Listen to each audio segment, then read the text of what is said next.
1 जून 2026 पासून काही वस्तू महाग होणार आहेत तर काही वस्तू स्वस्त होणार आहेत. 98% वस्तू या महागच होणार आहेत तर फक्त 2% वस्तू या स्वस्त होणार आहेत. आपण बघितलं तर दर महिन्याच्या सुरुवातीला म्हणजे 1 तारखेपासून काही वस्तू महाग होतात, काही वस्तू स्वस्त होतात. मग त्यामध्ये LPG असेल, PNG असेल किंवा सोन्याच्या किमतीमध्ये घसरण असेल किंवा वाढ असेल, तसेच पेट्रोल डिझेल असेल, तसेच कर्मचारी असतील तर कर्मचाऱ्यांच्या DA संदर्भातील काही अपडेट आहेत.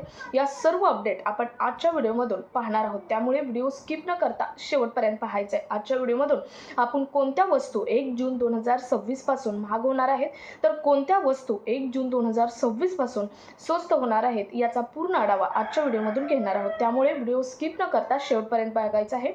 चॅनलवर पहिल्यांदा आला असेल तर अशाच महत्त्वपूर्ण आणि गव्हर्नमेंटच्या नवीन अपडेटसाठी चॅनल सबस्क्राईब करायचं आहे. त्याचबरोबर शेजारी बेल आयकॉन सुद्धा ऑन करून ठेवायचं आहे, म्हणजे असेच महत्त्वपूर्ण अपडेट तुमच्यापर्यंत रेग्युलर पोहोचत राहणार आहेत.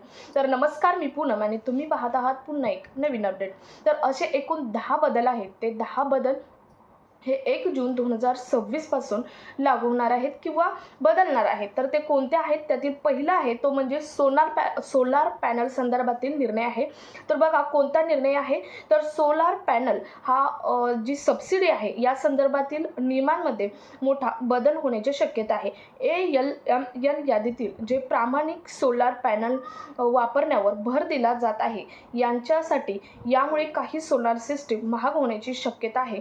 1 जून 2026 पासून म्हणजे जी सोलार पॅनल संदर्भात जी सबसिडी मिळते या सबसिडीमध्ये मोठा बदल होणार आहे. 1 जून 2026 पासून त्यांच्या नियमांमध्ये बदल सुद्धा करण्यात येणार आहे. त्याचबरोबर दुसरा नियम आहे, दुसरा बदल आहे तो म्हणजे PNG आणि LPG संदर्भात. आता PNG आणि LPG संदर्भात निर्णय आहे तो म्हणजे मागच्या एक मार्चला एक बदल करण्यात आलेला होता की इस्रायल, इराण आणि अमेरिकामध्ये जे युद्ध होतं यामुळे भारतामध्ये मोदी सरकारने एक निर्णय घेतला होता की पुढच्या 3 महिन्यामध्ये प्रत्येकाच्या घरामध्ये PNG हा कंपल्सरी करायचा. परंतु हा निर्णयामध्ये 1 जून 2026 पासून दुसरा बदल करण्यात आलेला आहे, तो म्हणजे PNG असेल तर LPG सुद्धा घेऊ शकणार आहात तुम्ही. म्हणजे PNG आणि LPG यातील तुमची चॉईस आहे, तुम्ही कोणताही घेऊ शकता. ही सूट ही 1 जून 2026 पासून मोदी सरकारने दिलेली आहे. त्यानंतर तिसरा बदल होणार आहे तो म्हणजे मोबाईल रिचार्ज आणि कॉलिंग संदर्भात ट्रायने मोठा बदल केलेला आहे. तो म्हणजे मोबाईल रिचार्ज आणि कॉलिंग संदर्भात काही नवीन प्रस्ताव चर्चेत आलेले आहे. विशेषतः कमी किमतीचे जे व्हॉइस कॉल आहेत त्या व्हॉइस कॉलचं जे प्लॅन आहे, म्हणजे कमी किमतीचे व्हॉइस कॉल म्हणजे काय तर फक्त कॉलिंगचा रिचार्ज जो असतो, आता ज्यांचे अँड्रॉइड मोबाईल नाही किंवा ज्यांना नेटची गरज नाही अशांसाठी फक्त कॉलिंगचा रिचार्ज आणण्याचा प्लॅन हा 1 जून 2026 पासून करण्यात येणार आहे. ट्रायने हा महत्त्वपूर्ण निर्णय घेतलेला आहे. त्यानंतर पुढचा जो बदल आहे तो म्हणजे लेबर कोड कर्मचाऱ्यांसाठी आणि पेन्शनधारकांसाठी अतिशय महत्त्वाचा नियम आहे. तो म्हणजे लेबर कोड आणि पगार रचनाबद्दल पुन्हा चर्चा सुरू करण्यात आलेली आहे आणि PF असेल, ग्रॅज्युटी असेल, तसेच इन हँड सॅलरी असेल यावरती मोठ्या प्रमाणात परिणाम याचा होऊ शकतो. पण हे एकाच राज्यामध्ये सर्व राज्यामध्ये समान वेळेस हा नियम लागू शकत नाही, तर वेगवेगळ्या राज्यामध्ये वेगवेगळ्या वेळी हा नियम लागू शकण्याची दाट शक्यता आहे. त्यानंतर पुढचा नियम आहे तो म्हणजे काही आर्थिक योजनांचे व्याजदर बदलण्याची शक्यता आहे. PF असतील किंवा SS जी स्कीम आहे सुकन्या समृद्धी योजना या दोन्ही योजनेचे व्याजदर बदलण्याची शक्यता आहे 1 जून 2026 पासून. कारण तुम्ही बघितलं तर मागच्या 2 वर्षापासून या PF आणि सुकन्या समृद्धी योजनेचे व्याजदर हे स्टेबल आहेत. त्यामुळे चर्चेत आहे की या दोन्ही योजनेचे व्याजदर आहे ते व्याजदर बदलण्याची दाट शक्यता आहे. त्यानंतर कर्मचारी आणि पेन्शनधारक यांच्यासाठी अतिशय महत्त्वाचं म्हणजे 18 महिन्याचा जो DADR आहे याबद्दल पुन्हा चर्चा सुरू झालेली आहे आणि 18 महिन्यांचा DADR हा जून महिन्यामध्ये देण्याचा प्रस्ताव हा बऱ्याच संघटनांनी टाकलेला आहे. त्यामुळे यावरती निर्णय घेण्याची सुद्धा जूनमध्ये दाट शक्यता आहे. त्यानंतर पुढचा जो नियम आहे तो पुढचा नियम आहे PF योगदान आणि जे PF काढण्याचे नियम आहेत या नियमांमध्ये डिजिटल प्रक्रिया आणि अधिक सोप्या पद्धतीची प्रक्रिया ही राबवली जाणार आहे. म्हणजे PF धारकांसाठी अतिशय महत्त्वाचे अपडेट म्हणजे पी एफचं जे योगदान आहे किंवा जे पी एफ तुमचा असतो त्याचे विड्रॉल करण्याची जी प्रोसेस आहे ती डिजिटल पद्धतीने केली जाणार आहे आणि अतिशय सोप्या पद्धतीने सर्वांनाच पी एफ स्वतः काढता आला पाहिजे अशा पद्धतीने ही प्रोसेस केली जाणार आहे. शिवाय पी एफच्या नियमांमध्ये सुद्धा बदल केलेले आहेत, परंतु ते लागू झालेले नाहीत. ते 1 जून 2026 पासून लागू होणार आहेत.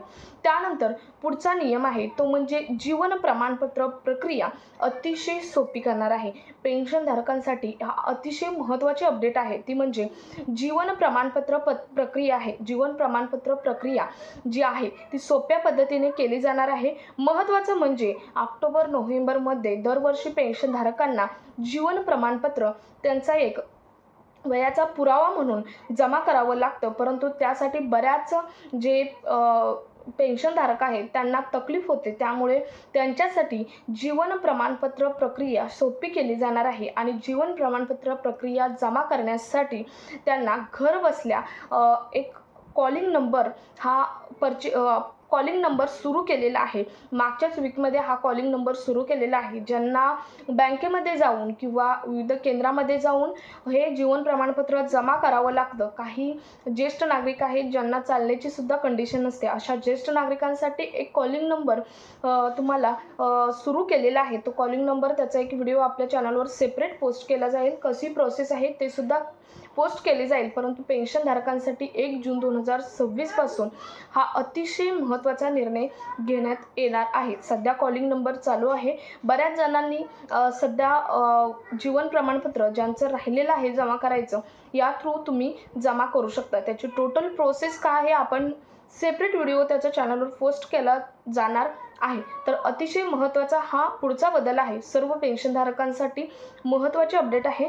त्यानंतर पुढचा नियम आहे म्हणजे आरोग्य सुविधा CGHS आणि ESIC यामध्ये पूर्णपणे सुधारणा केली जाणार आहे. म्हणजे तुम्ही बघितलं आता तर CGHS मार्फत किंवा ESIC मार्फत मोफत उपचार मिळतात कार्ड असेल तर, परंतु बऱ्याच ठिकाणी हॉस्पिटल उपलब्ध नसल्याने याची त्यांना जे उपचार आहेत ते मिळत नाहीत कार्ड असून सुद्धा. आणि त्यासाठीच आणखी काही नेटवर्क हॉस्पिटल हे 1 जून 2026 पासून या प्रोसेसमध्ये आणली जाणार आहे. त्यामुळे आरोग्य सुविधा भरपूर सोपी होणार आहे. तर त्यानंतरचा हा पुढचा झाला बदल. त्यानंतरचा पुढचा बदल आहे तो म्हणजे पेट्रोल डिझेल हे 1 जून 2026 पासून पेट्रोल 2 तर डिझेल 3 रुपयांनी महाग होणार आहे. त्याचबरोबर पुढचा नियम आहे तो म्हणजे गाड्यांच्या किमती 1 जून 2026 पासून काही गाड्यांच्या किमती या कमी होणार आहेत तर काही गाड्यांच्या किमती या जास्त होणार आहेत. गाड्यांच्या किमतीमध्ये तुम्ही बघितलं तर स्विफ्ट डिझायर ही गाडी स्वस्त होणार आहे, तर मर्सिडीज गाडी ही महाग होणार आहे. शिवाय टाटा कंपन्या अशा 5 गाड्या लॉन्च करणार आहेत की ज्या गाड्या ह्या ग्राहकांच्या खिशाला कात्री पोचवणाऱ्या नसणार आहेत. स्वस्त दरात आणि चांगले फीचर असणाऱ्या गाड्या 1 जून 2026 पासून टाटा कंपनी ही लॉन्च करणार आहे. त्यानंतर सोन्याच्या किमती आणि चांदीच्या किमती याबद्दल कोणताही फिक्स निर्णय नाही. सोन्याच्या किमती या 1 जूनपासून वाढतील किंवा कमी होतील याबद्दल कोणतेही सांगितलेलं नाही, कारण वेगवेगळ्या बाजारामध्ये वेगवेगळ्या किमती येत आहेत.